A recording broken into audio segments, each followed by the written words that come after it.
Hello, dear listener, and welcome or Jingiwala to the Indigenous Governance Podcast, a Trans-Tasman collaboration between Australian Indigenous Governance Institute, or AIGI, and the Community Governance Aotearoa. I am Regina Rogers. I am a proud freshwater Wiradjuri woman with strong ties to this beautiful saltwater Bundjalung nation. I am the CEO of AIGI, and AIGI is the Indigenous-led centre dedicated to advancing governance, knowledge and excellence, empowering our First Nations peoples through world-class resources and professional development. Kia ora koutou, ko waio, he uri tēnei no Ngāti Porou, te aitanga māhaki, rungu whakaata me Ngāti Kahungunu. Ko Rosanna Hiha tōku ingoa, ko tūmu whakarai o Community Governance Aotearoa.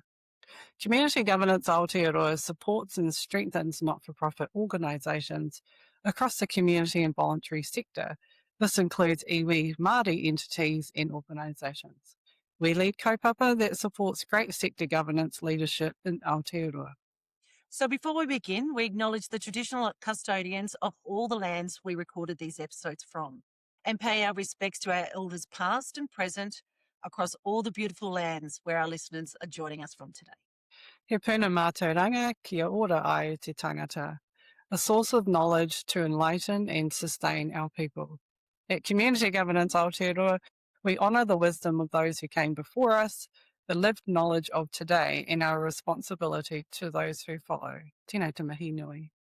So in this podcast series, we're honoured to hear from the Indigenous governance leaders and experts as they explore Indigenous governance, nation building, and the pathways towards stronger, self-determined futures. We recognise that Māori and Australian First Nations communities bring a distinct histories, protocols, governing traditions, and lived experiences. So by learning from one another, we aim to support governance practices that reflect the unique contexts, priorities, and strengths of our communities. Through open conversation between peers, the series shares real experiences, cultural insights, and practical lessons from leaders who work within their communities. Together, these conversations offer a powerful look at how Indigenous communities are strengthening governance and building futures grounded in culture, community, and self-determination. Enjoy the series. Kia ora, kia ora koutou, nau mai hara mai. Ko waio, he iri tēnei no te waka o Tainui, Ngāti Tāhina, Ngāti Māhanga o Kuhapu, he hononga anō taku ki Ngāti Hauiti ki Rātā, e pākeke ana au ki Aotearoa ko Janelle, Riki-Waaka tōku ingoa. Kia ora, greetings to everyone. My genealogy connections to hapu in Waikato Tainui, and I also have a connection to Ngāti Hauiti, and I have been raised in Aotearoa Christchurch. It is such a pleasure to be here. Kia ora. Good morning. My name is Ivan Ingram. Very grateful for being here and joining you, Janelle, this morning in this conversation. I'm a Wiradjuri and Filipino man from Parkes in New South Wales, Australia. Wiradjuri on my father's side and Filipino on my mother's. I currently live in Meanjin or Brisbane, where I have been working and living here since 2009. In and around the spaces of native title, Indigenous governance, and most recently in the space of truth-telling and healing. So very much looking forward to today's discussion. Let's get underway. Such a pleasure to be able to come together across the ditch, our two Indigenous brothers and sisters, to have a kōrero, to have a, would you say yarn? Is that the right word? I love that. So Ivan and I are going to have a yarn today about the importance of treaty and how it might look in both different contexts. And I wondered if we might just kick off with our first question. I'm really keen to know from you, Ivan, and then what's the current state of treaty in Aotearoa or Australia at the moment? Yeah, wonderful. We're in a bit of a different situation to what it's like across the ditch for our brothers and sisters in Aotearoa.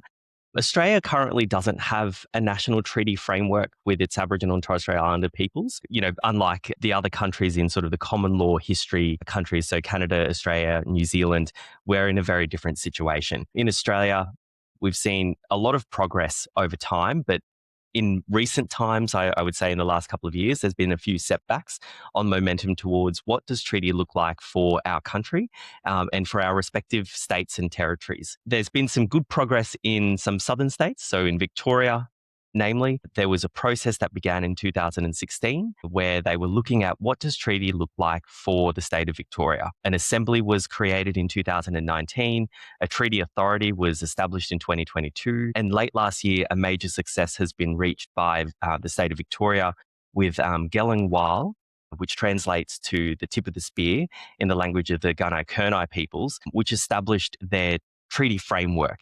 So it became the first statewide treaty model in Australia, in Victoria. Just to give a quick snapshot of where we're at in other parts of the country, my neighbouring territory, the Northern Territory, they had commenced a number of treaty, investigations to see what it might look like for the Northern Territory. But unfortunately, last year in May, following a subsequent change of government, the new government had stepped away from any treaty progress. So that's been shelved, unfortunately, for Northern Territory. The state that I'm in Queensland, we had, after a number of years of extensive work of community consultations, the establishment of an eminent panel to give advice to government, the establishment of an interim truth and treaty body, a piece of legislation was introduced in 2023 called the Path to Treaty Act, which established two components of what we have here is the Uluru Statement from the Heart of Indigenous peoples, asking for three components with Australians: voice, treaty and truth. The Path to Treaty Act in Queensland was to establish two components of that, treaty and the truth-telling. I was involved in the truth-telling element as one of the 5 members appointed to undertake that work. But similarly, after a change of government in 2024, the first act of that government was to repeal that legislation. And unfortunately, that meant a massive setback in our state on truth-telling and in treaty, because the Treaty Institute was the other part of that legislation that I was involved in. That was also dismantled. It's a range of efforts around the country that we're in different starting blocks, or we've had setbacks. New South Wales is probably the next state that I would highlight, in that 3 treaty commissioners have been appointed to undertake broad-scale consultations across the state with its First Nations peoples to understand what treaty might look like for New South Wales. So we're currently at the state where those consultations are ongoing, and I look forward to hearing where that lands later this year.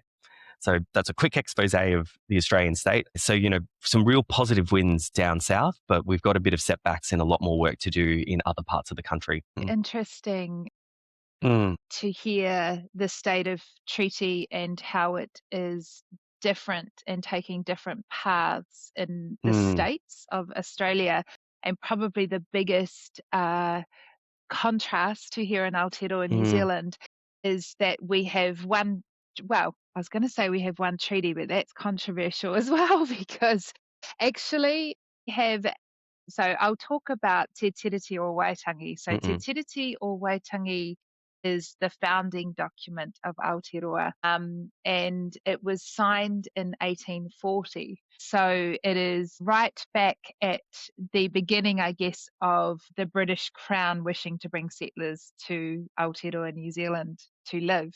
And this is why it's controversial to say there's only one treaty, because in fact, just 5 years prior to that, in 1835, there was an earlier document called the Declaration of Independence, or He Whakapūtanga, o Te Rangatiratanga o New Tirini, is its reo Māori name. And that was signed predominantly between a lot of Northland chiefs, because much like our Indigenous Aboriginal people in Australia, we were tribal and we had independent mana and sovereignty within the tribes, and a chief that governed over those tribes. And so there was a document signed in 1835, and it's really important that we mention that, because in that document, it was a recognition that the sovereignty of Aotearoa, of New Zealand as a whole, lay with the individual tribes and chiefs.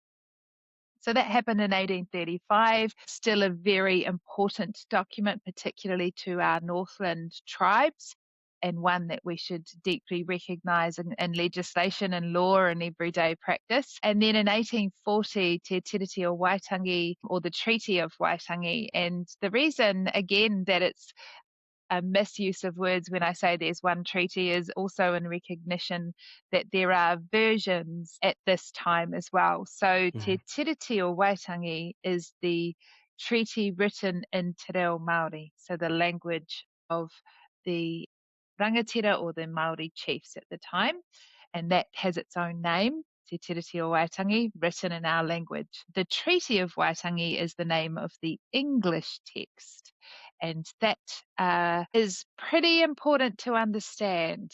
And we don't use the word translation because they say two different things. So in the English text, the Treaty of Waitangi, Māori, the Māori chiefs, cede sovereignty to the Crown. However, in the Reo Māori text, Te Tiriti o Waitangi, the ongoing and continued sovereignty remains with the chiefs that they had already had for many generations. They continue to keep that in Te Tiriti o Waitangi. And this has caused a lot of challenges and a lot of friction in our nation over many, many years. Since 1840 are these two different versions. And it's quite important to understand. So have one, I guess, that's recognized in international law through a law principle called contra proferentum. And contra proferentum in layman's terms basically says the treaty written in the Indigenous language is the one that takes precedence, because that's the one that the signatories would have, it's in their language, and they would have understood that to a greater depth than in a second language. It also actually says that cultures who have oral language as their first language as opposed to written, that oral agreements take precedence over anything that's written in an agreement. So contra proferentum was applied to Te Tiriti o Waitangi, the Reo Māori Treaty, in the 1980s. I haven't got the exact date off the top of my head. I think with the establishment of the Waitangi Tribunal, which puts it as a largely recognised the only legal version of our treaty. Again, what we refer to it today is it's a living document, which means it was written in 1840 for a purpose, which was to bring British settlers here and to establish a relationship between the Crown and the Māori chiefs. And it's living in the sense that it needs to be reinterpreted by the government, by organisations, by people, so that it continues to be honoured in a modern sense and for the context that we all live in today. So it's a living foundational document of Aotearoa, a sacred covenant, there are some that talk about it founding the nation that we are today in terms of race relations and in terms of our own sovereign identity as Aotearoa New Zealand. So the current state, it's really interesting listening to you, Ivan, around changes of government, because we here in Aotearoa New Zealand have had a change of government in the last few years, and they have attempted and continue to try to make quite a lot of changes to how Te Tiriti has been honoured and enacted in Aotearoa New Zealand. And some of those changes they've attempted to bring in have been successful, sadly, and some we have managed to stall, if not completely get rid of, including the Treaty Principles Bill that was introduced by government last year, which resulted, you might have seen on your news, a very big nationwide hikoi in protest of that Principles Bill. So the current state is it is very much lived and reinterpreted by many, but it is sadly always under attack by some in our society. Yeah, certainly. Ivan, I'm really keen to understand, for the First Nations people in Australia, what do you think separates treaty from other forms of recognition or policy? And I'm hearing from you in your first response that there are potentially, if not now, also going into the future, there might be multiple treaty. Is that right? Yeah, that's right. And because I think just to give a bit of framing and context to then narrow down into the different paths that might occur or arise in the Australian context, you may have heard for us a few years ago when the current government was in their first term elected, they had committed to fully implementing the Uluru Statement from the Heart. And the statement was Australia's First Peoples articulating what it is that we want in terms of our relationship with broader Australia going forward. And so those elements, voice, treaty, truth, as I sort of outlined in the first question and response, at the national level, because of the failure of the 2023 referendum in relation to the voice element, at the federal level or the national level, there's been a bit of a retreat from any of the other elements since then. There's been a bit of a slowdown and a focus back on what we had prior. So focusing on reconciliation, practical outcomes, and really approaching things from a policy point of view with our national closing the gap sort of framework. And so the states and territories have gone on a different path. Some are, in lockstep with the federal government. Some have taken step backs, and other states, like as I mentioned, Victoria taking a big step forward, and New South Wales following in suit with their consultations. So we are in various different points, and it will result in a situation where there will be some peoples who have the opportunity and the benefits that may arise out of a treaty framework, and some that will not. And then so we have other platforms around the country, and again, it's very depending on which state and territory you're in. So if we don't have treaty recognition at its highest form, and whatever that may take, whether if it's in the traditional sense of two sovereigns coming together to understand how it is we want to be together, share power, resources, and work together going into the future in that sort of living governance arrangement, or if it's some of the other platforms that we have in Australia. So native title, my area of law, one aspect is that, but then there's also land rights regimes. The two notable ones are New South Wales and Northern Territory. They sit either in harmony with native title or arguably somewhat in parallel and a little bit separate too. But in the native title sense, you've got a lot of groups who will, through that process, get recognition as the traditional custodians of country. And through that recognition, particular rights will arise that are recognized. So you have a seat at the table for negotiations, engagement, but the fundamental core of being recognized as the right people for that country to speak about that country in all matters that are going to be dealt with there. And then you'll also have some groups who, because of the high standard and burden of proof to prove who you are and how you're connected, notwithstanding our really complex legal history, some groups won't be able to achieve that Western legal standard. And so we'll also have a situation where there's a disparity between those who have native title recognition and get the benefits from the rights there and whatever else that might arise, whether it be economic opportunity or otherwise, and then some groups who will not have that opportunities.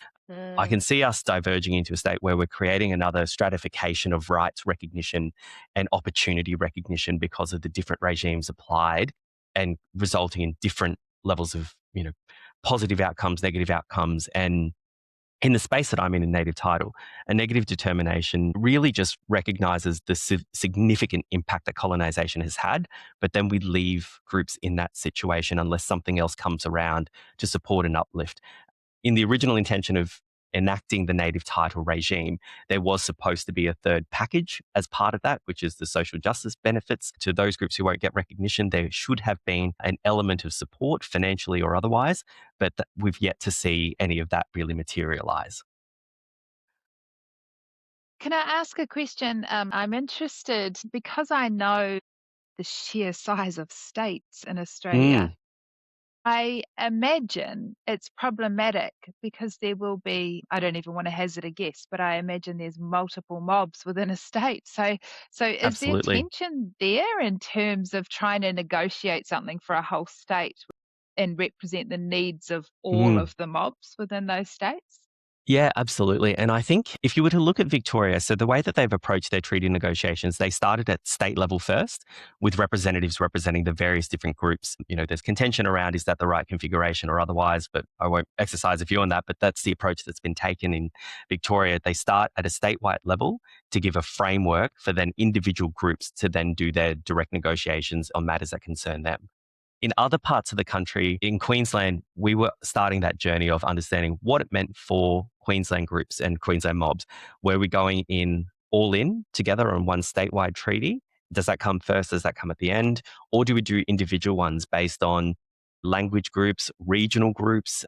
Do we do it by native title? Those were the questions that the Treaty Institute was responsible for exploring with the mobs all across Queensland, and they were starting that journey when we were shut down.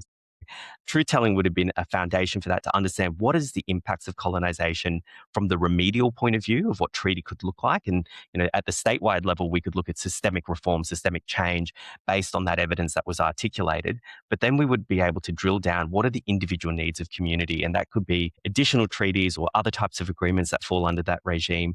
Whatever the case was, it was trying to identify what the needs are. And then the next step would have been, okay, at what level do we need to negotiate this or reach agreement on? There are some things that would be universal across an entire state. Indeed, there's universal things across the entire country. And then there'll be some local context matters that would have been important to explore as well. Yeah, interesting. Thank you. We have the similar challenge here in Aotearoa in terms of multiple tribes and hapu, and just trying to represent everyone's needs and ensure everybody has a voice and agency in the process. It's a really tricky thing to navigate. Absolutely. I'm quite curious with your outline of how the Treaty of Waitangi operates, and you were talking a bit around the development in 1980 with the preferential, I guess, interpretation of the instrument. The last question that we've got for this segment is really around how does treaty function as a governance framework and not just a political agreement. So I'm really keen to understand, if there was a shift in the 1980s around the understanding of how to interpret, was there governance arrangements that didn't cater for that prior to, but what's the current environment now in terms of the governance of the treaty? Yeah, so it's such a great question. So the first thing I would just say at a general sense is that Te Tiriti o Waitangi, for me, it's an aspiration for equitable partnership. It laid out a way that the Crown and Māori could be equitable partners. And of course, it was breached really quickly. And in fact, the Treaty of Waitangi, the English version, was also breached. So neither of them were honoured in that sense. And then, of course, much like First Nations people in Australia, a long and ongoing process of post-colonisation trauma and the impacts of that. But the Te Tiriti o Waitangi itself, for me, is the perfect framework to use for governance, because it's about equity and it's about partnership, which is really the epitome and the embodiment of what good governance is. The first article of Te Tiriti Ka Wanatanga talks about honourable governance. And I really love to unpack with boards, what is the difference between governance by itself and honourable governance? And for me, honourable governance is where we make decisions alongside those who are going to be impacted by those decisions, that we have the right voices at the table and that those voices are heard and acted on, that we're not making decisions on behalf of others, that we are genuinely engaging rather than consulting. And I always say to boards that I work with, consultation is a bit of a trigger word for Indigenous people, because consultation usually means, what do you think of this? As opposed to, can you come and have a kōrero with us about how we might collectively solve this challenge? And you invite me when the piece of paper is blank, as opposed to a fully fledged framework we want your feedback on. So, I'm really encouraging boards to think about genuine engagement as opposed to consultation. And so for me, the Te Tiriti o Waitangi, the work I do with boards is I talk to them about creating at governance level a tiriti commitment statement.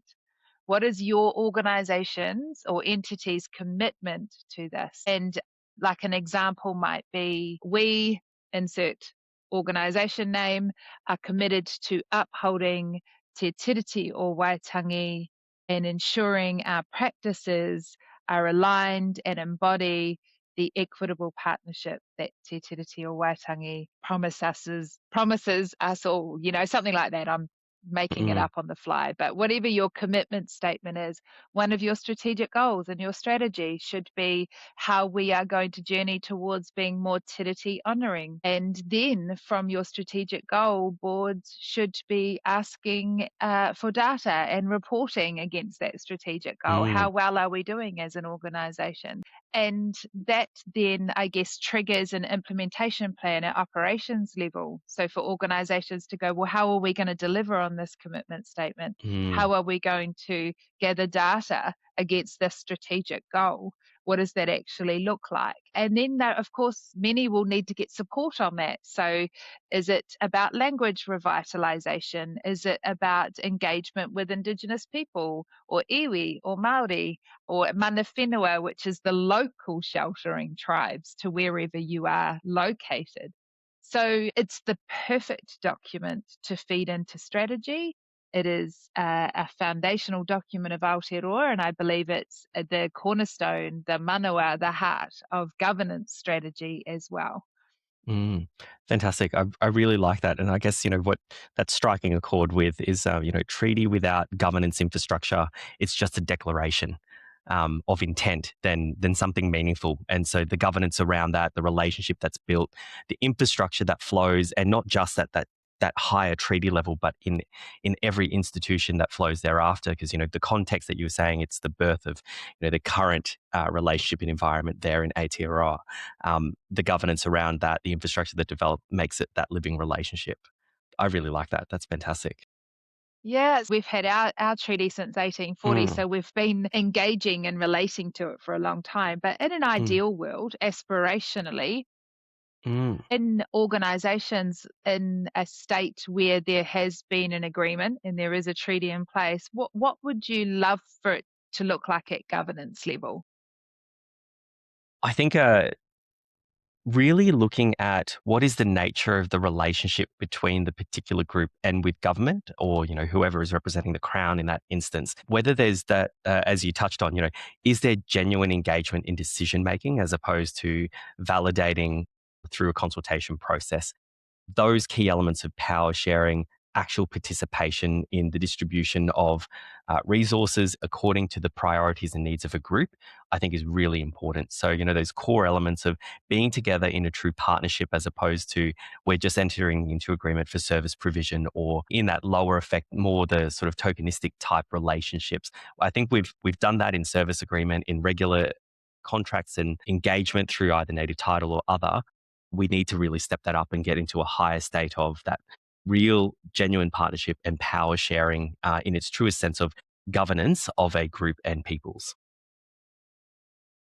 I love that. And I think, we're both singing from the same song sheet in the sense of genuine partnership and authentic relationships and equity. So how great is it that, like, having this conversation with you, recognizing we don't have to necessarily reinvent the wheel. Both nations are on similar but different journeys.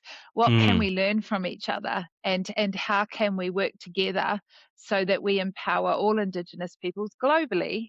But certainly starting in our own homes, we might be the greatest of rivals on some spaces, but we're also the best of friends. Us Kiwis and Aussies, aren't we? Absolutely, absolutely. And I think, that's so true what you say around what learnings can we share with each other, but then also see what journey may lead. And I think one key takeaway for me in that sense is, while it's very new for the Australian context of what treaty might look like into the long future, we only need to look across the pond to see treaties been operating for a very long time for our brothers and sisters across the pond.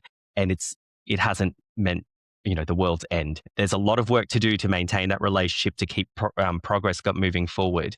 But things can still operate when you've got the right structures in place and you're able to actually be at the table to have these conversations. We just need to be at the table. So very much looking forward to our conversation continuing in that sense.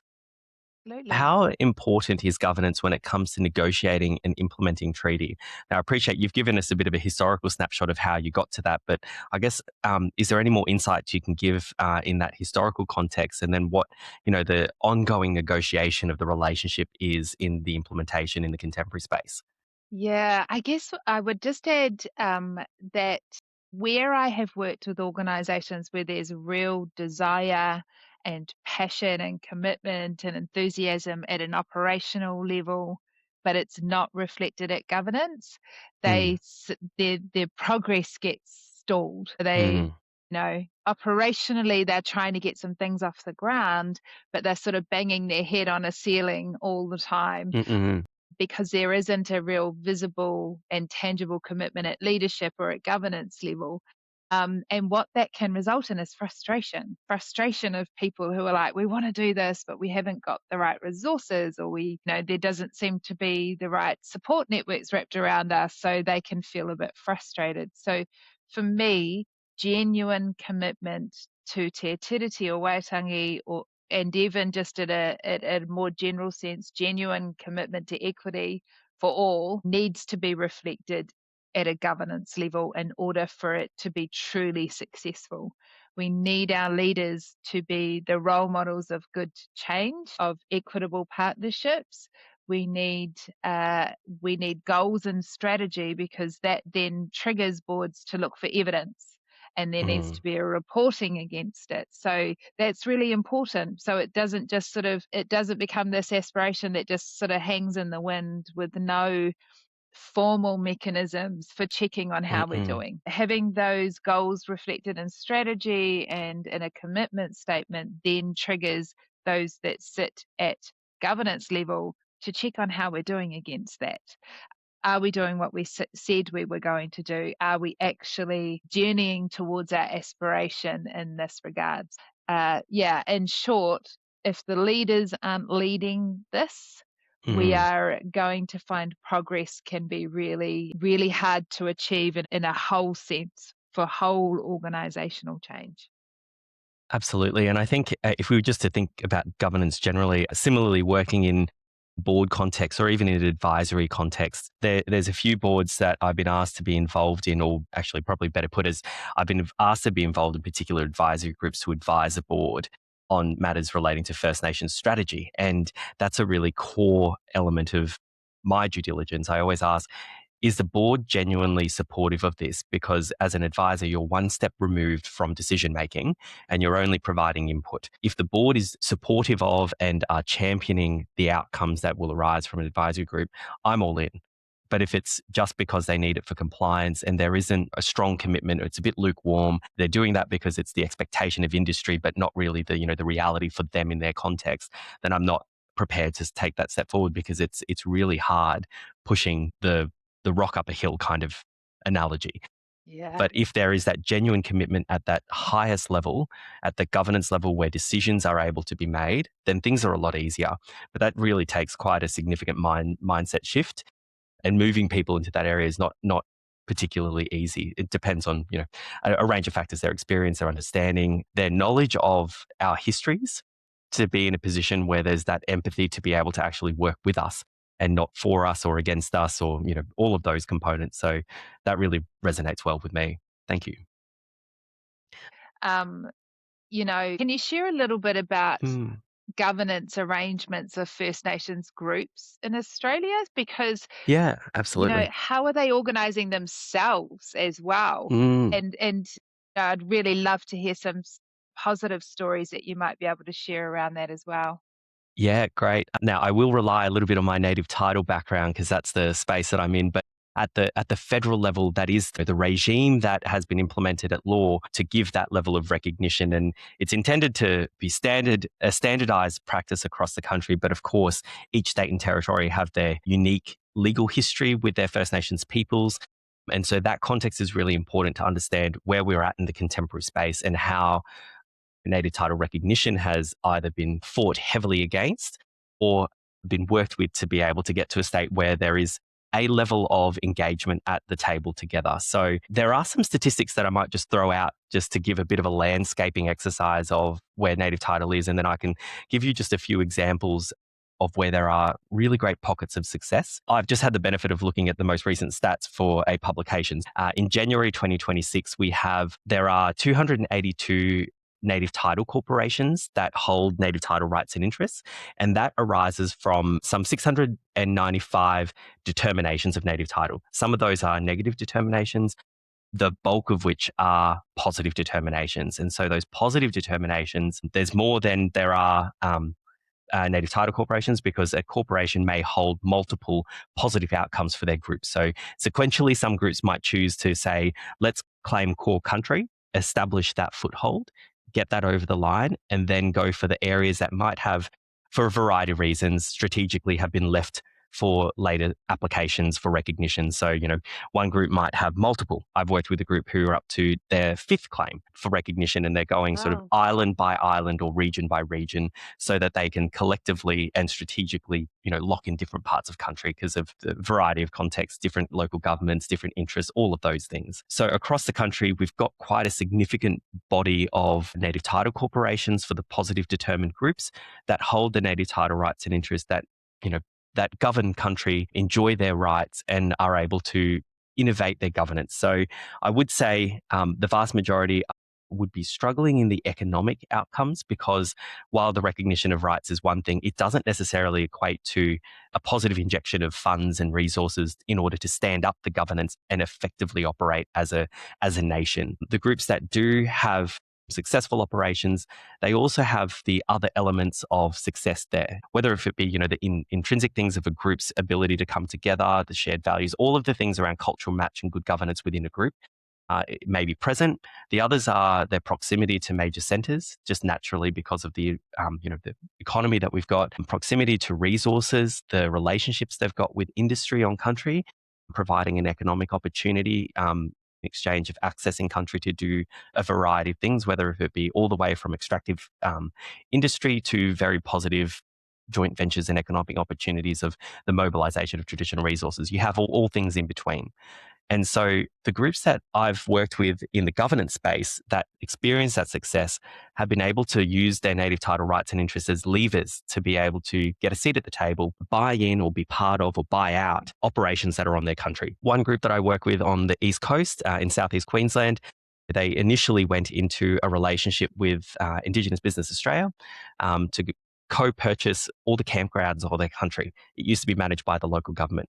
And after a number of years, they had built up the economy of that to be able to buy out Indigenous Business Australia. So they're now managing it on their own as their own corporation that's connected to their native title corporation. So it might be a little win, but it just shows, the momentum of change and opportunity can arise. There are some groups in the South, and I'm thinking South Australia and in Victoria. There's some great research done by the Native Nations Institute at the University of Arizona in partnership with some of these groups and the Harvard Project in the US. And they were looking at, when we don't have treaty in Australia, what are groups doing? They're acting like a nation, and they're activating through the legal system, relationships with governments, entering into contracts and acting like a nation, even if we don't have that status in a legal sense or under treaty rights sense. People are just collectively governing and then pursuing things through that negotiation framework. And one of the key parts of the elements of nationhood, if we go back to what is a nation, a defined territory, a defined group of people, the ability to enter into agreements and negotiations with something else, that reciprocal recognition of you are an entity we can engage with or treat with. And then, so that's that diplomacy element, and institutions. So those groups who are mobilizing what institution they have, and it might be a corporate structure, to engage in that diplomacy, they're effectively acting like a nation, notwithstanding we don't have the same rights as that under, say, a treaty regime.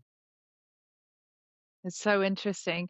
One of the questions I had as I was listening to you talk is, because this is a challenge here in Aotearoa New Zealand, an ongoing challenge, but are there clear tribal boundaries, or is that still a little contentious?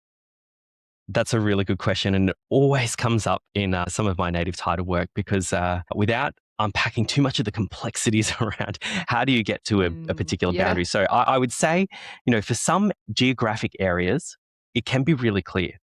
We've got, on the East Coast, the Great Dividing Range, a really strong mountain range that goes from sort of down in sort of upper Victoria all the way up to the top of Australia. Many of the groups who I've worked with on the East Coast will say, we go to the top of the range and then it's another group.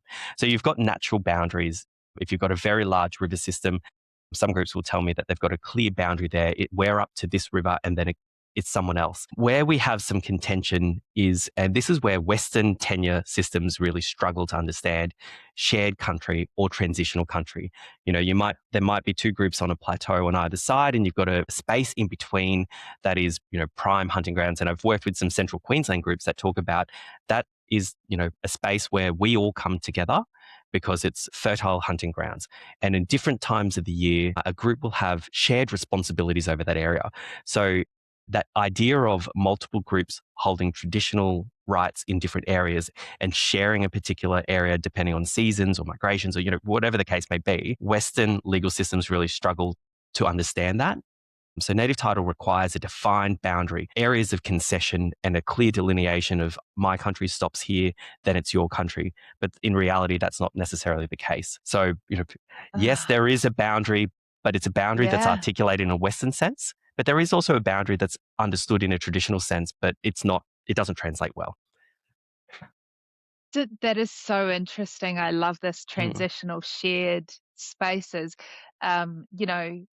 If we managed, or Indigenous people managed over hundreds, if not more, thousands of years to just it was an agreement and it was okay, but in the legal sense it's like, oh, it's not going to work, we need this clear black or white. It's such, again, the clash of cultures, and absolutely where things don't reflect well, they just don't. Indigenous perspectives and worldviews just bang up against these quite rigid, westernized ideologies. It's sad, but to hear that it happens everywhere.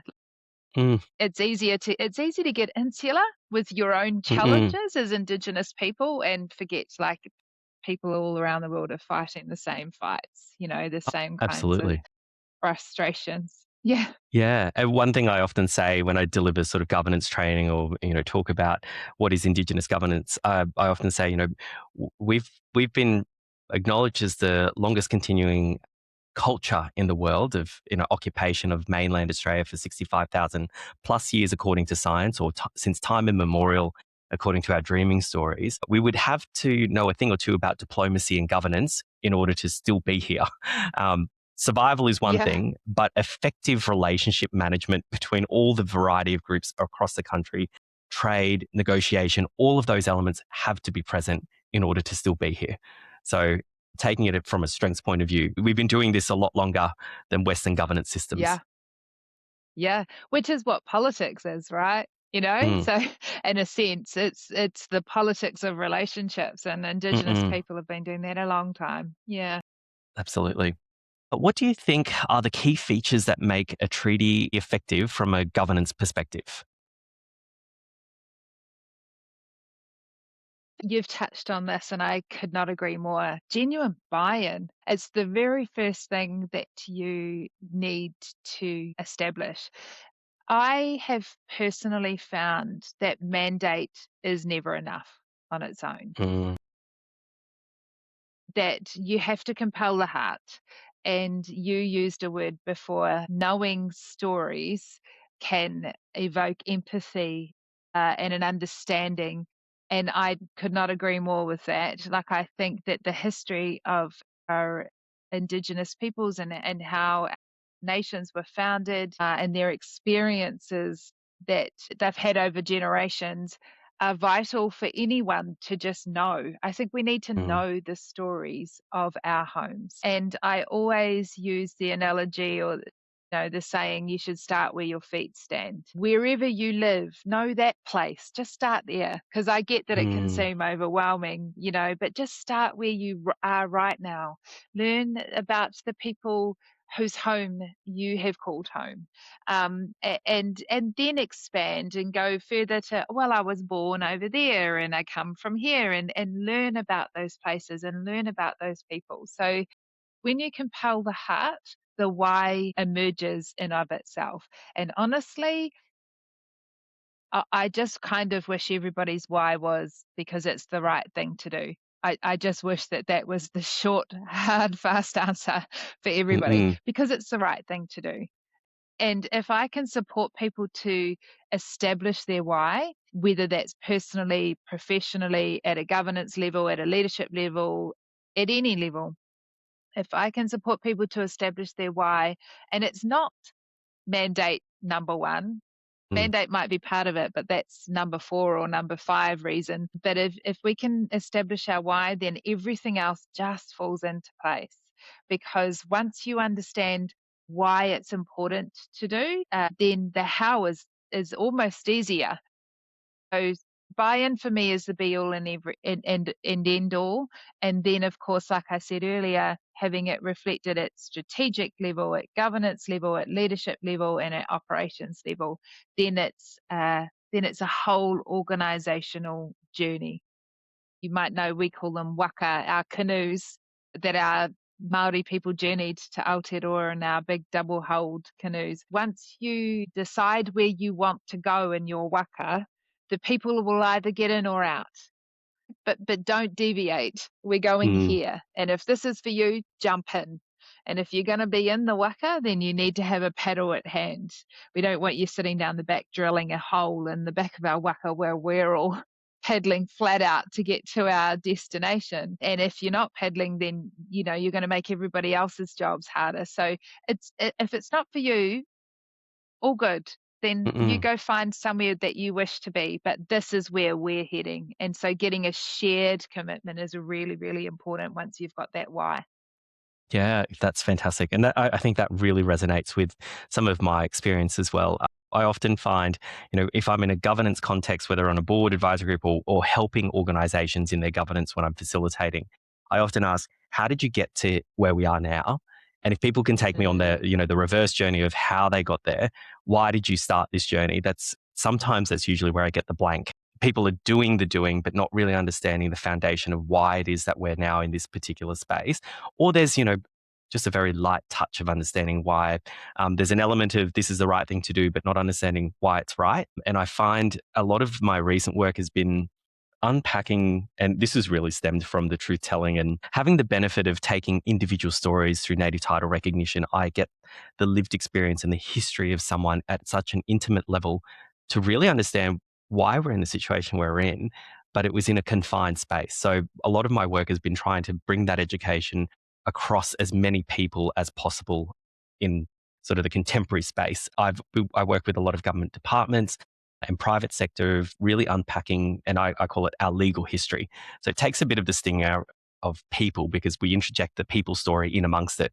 But it's easier for people to understand what has actually happened in our history from a legal point of view, because people then, their own emotions and minds will take them to, oh, this would have been the impact on the individual. When you start sharing all of those components of that past, how it impacts an individual, then when we weave in personal stories, they really get the why, because they're now seeing through their own lived experience and their own lens of either knowing some of that and having it pulled together, or not knowing at all and being real and realizing, oh my God, there's so much that we didn't understand about the history of the place we've been living in and growing up in. And then it's easier for okay, so what comes next? That's really up to them to work out, because if they've been moved to the space where they wanted to make change, that's the hardest part. And then so that's sort of my job done. Everything else is sort of like good governance practices that anyone can help take them through, or good facilitation around to develop programs, or whatever the case may be. You've got to get them to that early stage of understanding the why. So that really resonated with me with your reflections, and it has that universal application. It's interesting. I was just sort of thinking, part of what I really want to encourage anyone to do, whether you sit in governance or not, is be open to unlearning some stuff. Yes. Because so many structures and systems have been colonized with a ideology that privileges the dominant races, right? So particularly education systems, but health systems, political systems, and we could go on and on and on. And I say to people all the time, having the realization that, my teacher totally lied to me, or my dad totally lied to me, or, I get that that's confronting, but actually there's a good chance that that's what they knew at the time. Yeah.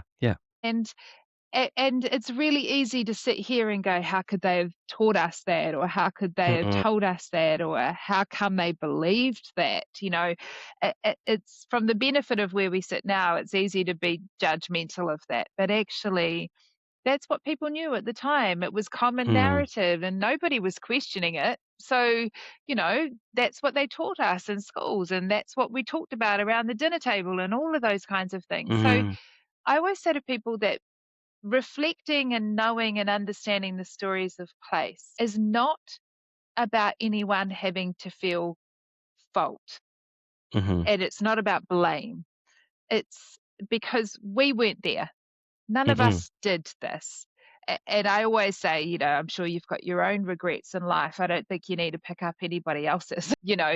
It's not about that. It's not about white guilt or, Mm-mm. any of those things that come up in conversation. It's about understanding responsibility, Mm. current day responsibility. So we didn't do what was done, but we've inherited a responsibility.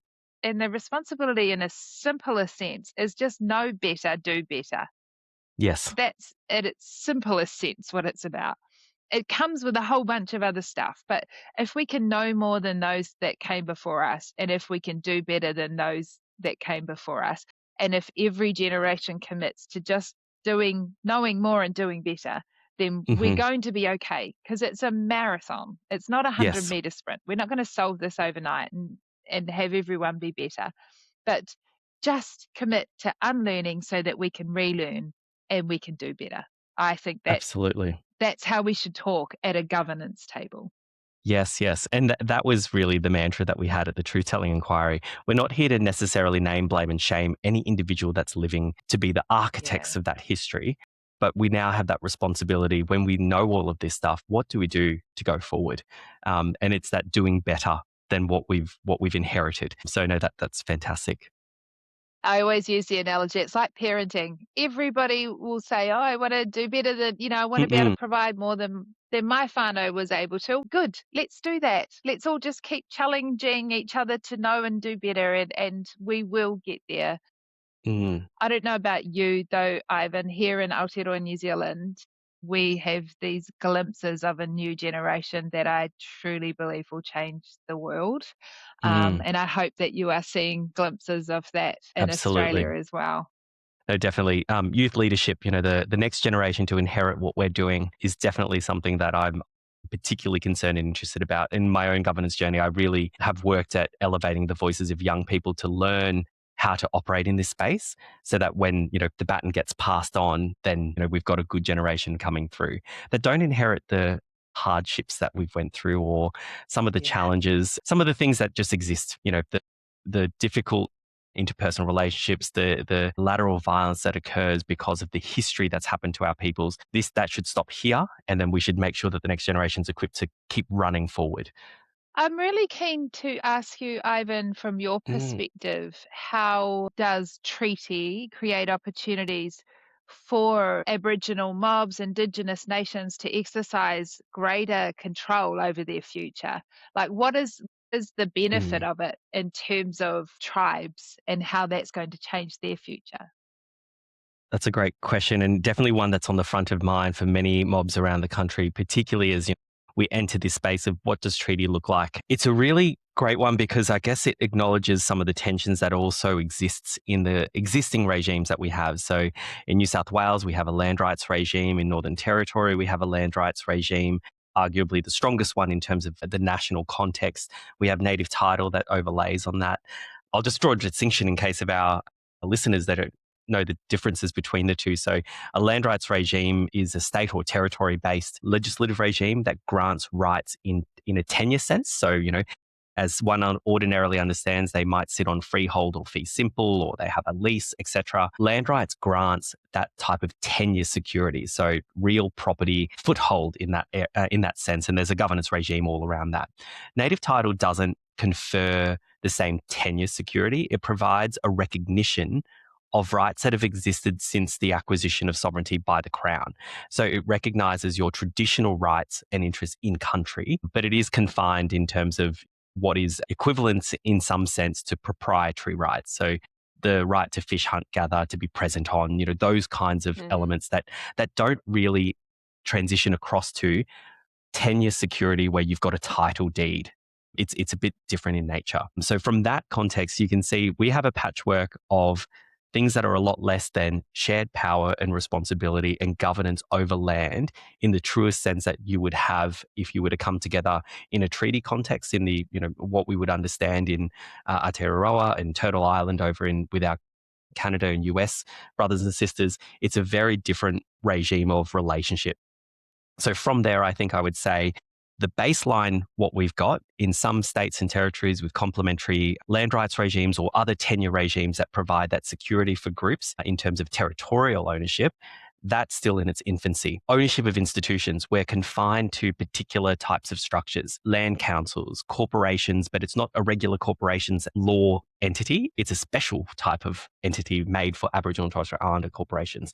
So again, it's still carving out, making separate, having other layers of regulation that non-Indigenous corporations or that regular corporations don't have to comply with, or they have a lot more freedom. So where I would see the opportunity that a treaty would provide in terms of the relationship being redefined is setting aside some of those dictated elements of how you must act, how you must govern, and what rules you must comply with. It allows people to come to the table, sovereign nations to come and talk about how do we want to govern together on these matters that concern us. So, defining who are the people to this treaty in terms of a First Nations nation, whether you want to go to local groups or regional dialectic groups or even larger sort of alliances of First Nations peoples, whatever might suit a region. This is our territory, this is our country, this is how we want to govern it. These are the institutions we want to create, and this is how we want to engage with you in a diplomatic sort of way. These are the way we want to be together and how we want to be together. So I think it just allows us the opportunity to elevate all of those core elements and really act like a nation as opposed to a stakeholder or as a rights holder in a limited sense under those other regimes. It's almost clarifying the terms of the relationship, isn't it? Which Absolutely. Indigenous peoples have been doing between each other for thousands of years. In your case, for relationships to be maintained, positive relationships, you continually, just in everyday life, need to look at the terms of our relationship again Absolutely. and address them and keep them warm and all of those things. So I think that Indigenous people relationships are currency. It's a huge, important currency of how we operate with each other. And by contrast, here in Aotearoa New Zealand, we have, at least in my lifetime, our tribes have been going through treaty settlement processes with governments. And if you look at, that's ongoing, but if you look at the early tribes that sort of negotiated as I was a child and received their treaty payouts, if you like. So essentially it was a process whereby the Crown acknowledged the theft of land, effectively, raupatu whenua, and where land could be returned, some of that was, but where it couldn't be returned, i.e. there's an airport there now or somebody owns it, like a farm, there was a process whereby a reparation payment or payments were negotiated between the Crown and those tribes, those iwi. And although the figures sounded astounding to people sitting in their lounge rooms watching the TV, they never exceeded 2% of the total loss in terms of reparation payments because the loss was so great. Particularly our two large early iwi, that what they have done with their settlements is mind-blowing. They have whole economic arms of their iwi now. They own fisheries and they own land and hotels and all kinds of things. Wow. And where I live in Ōtautahi, Christchurch, Ngaitahu, one of the biggest in terms of the mana of the size of the land that they have mana over, fast becoming one of the biggest economic powerhouses in our nation, and own countless amounts of land because of a clause they negotiated, which was first right of refusal. So if the Crown sells any land, iwi gets the first right of refusal to buy it before it actually goes offered out wider than that. So, what they have done, I won't dive too deep as it's different for every tribe, but what they have done economically to serve their people and what they can now offer in terms of education grants and the iwi, the mana whenua down here, when you have a baby, if you belong to that iwi, they send you a beautiful pack of books, and there's opportunities for mentoring, and there's a savings scheme and a superannuation scheme, and there's all of these things that have happened Wow. really relatively quickly in a generation, that they've managed to take the money that they've had and exponentially grow it for the wealth and well-being of their people.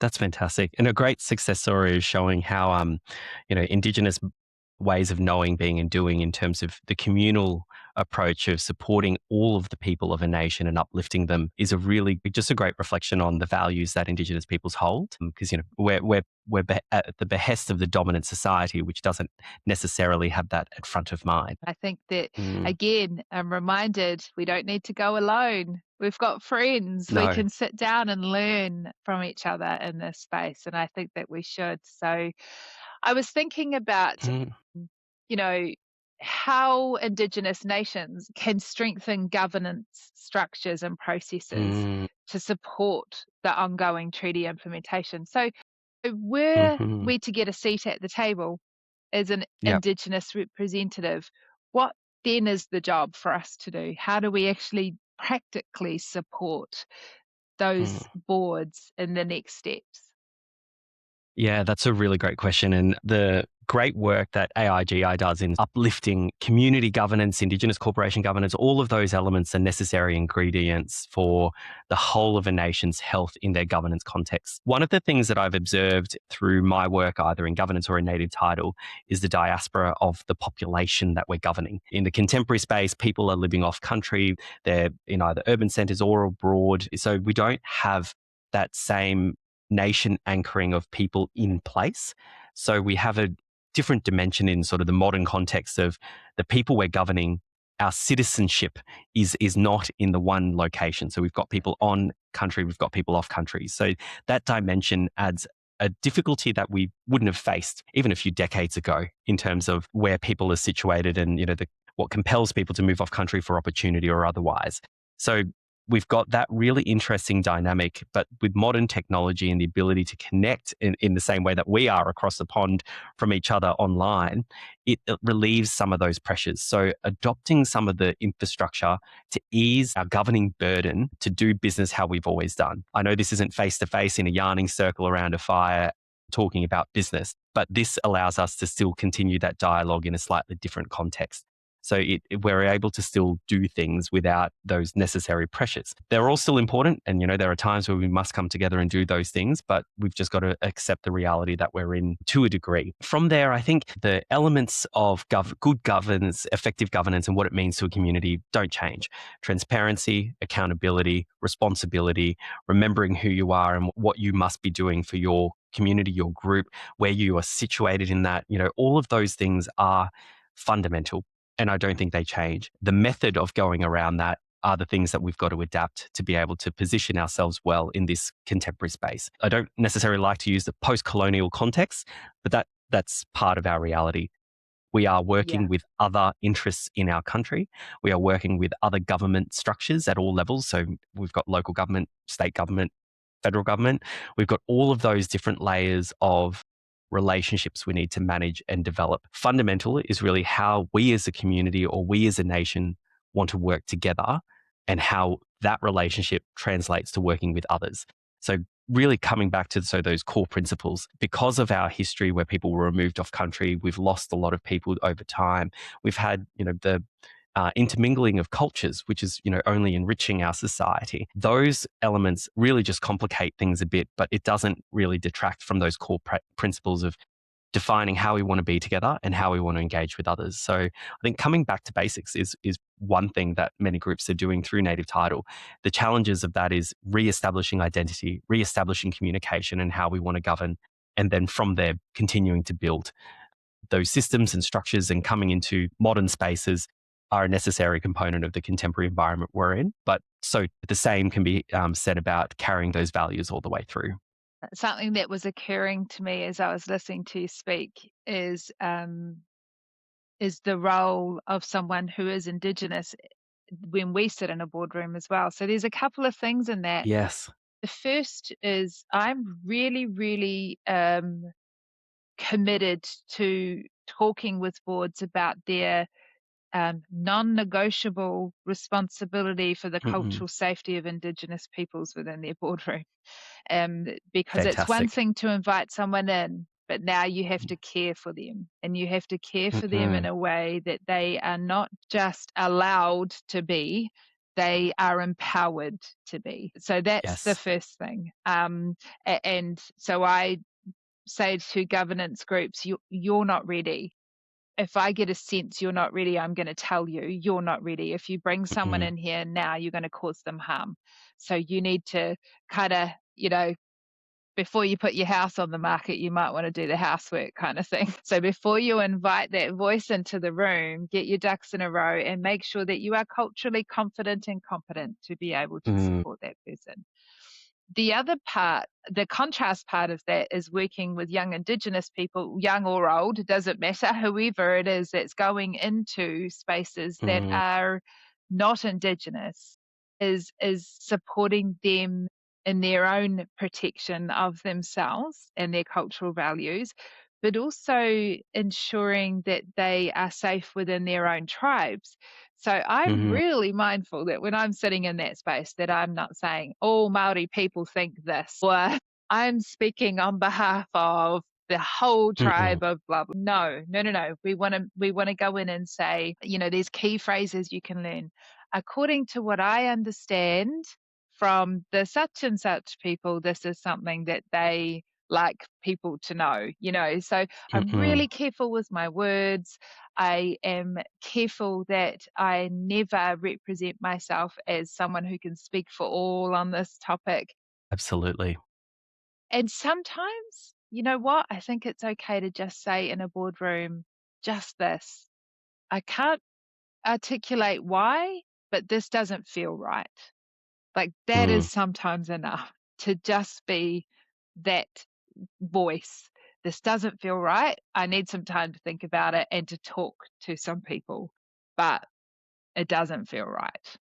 No, absolutely. And I think on reflection of some of the board spaces I've been in where, well-intended, they want to have an Indigenous person on the board so they can deal with the Indigenous stuff over there. It's I often sort of re-articulate it in those environments of, you've hired a lawyer and someone who has director experience and director skill sets, who also has the benefit of bringing in different lens and a different way of thinking and doing. Everyone at the table are directors first, and they bring their life experience, their lived experience, their experiences, whatever it may be, to the table to be the best director they are.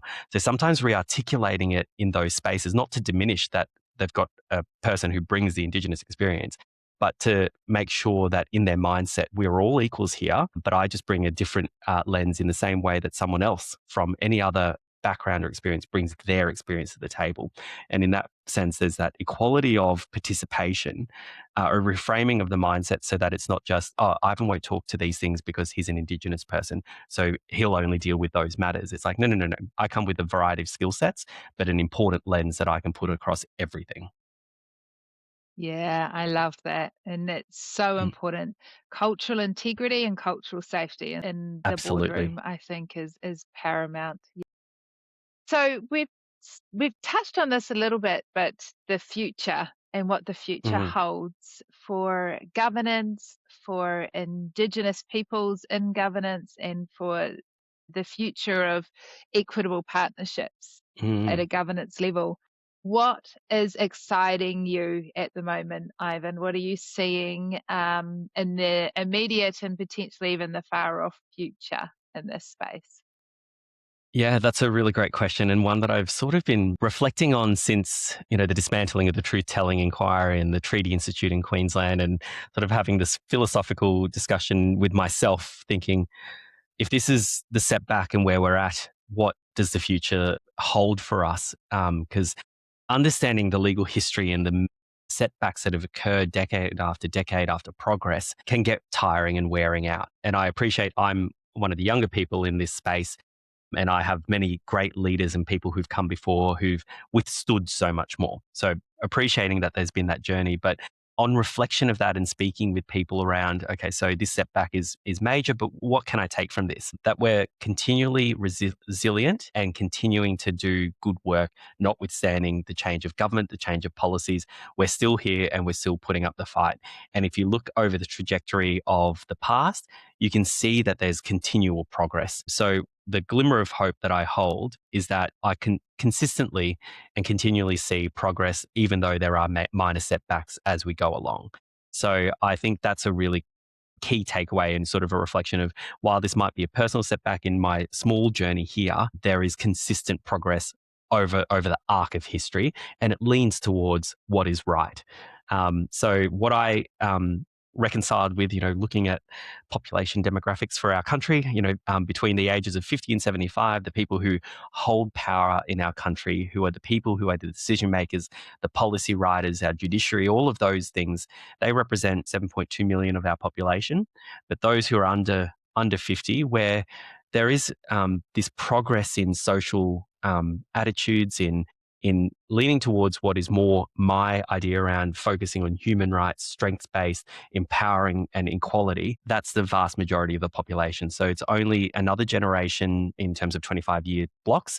Another generation will be in a very, very different playing field. And I think that's a really positive spin, because we're arcing towards justice and a lot better outcomes for all Australians. We don't have that necessary divisive or more sort of conservative mindset around we should all be one. It's like, no, let's now celebrate the uniqueness that we all bring to the table to make up what our identity as a nation is.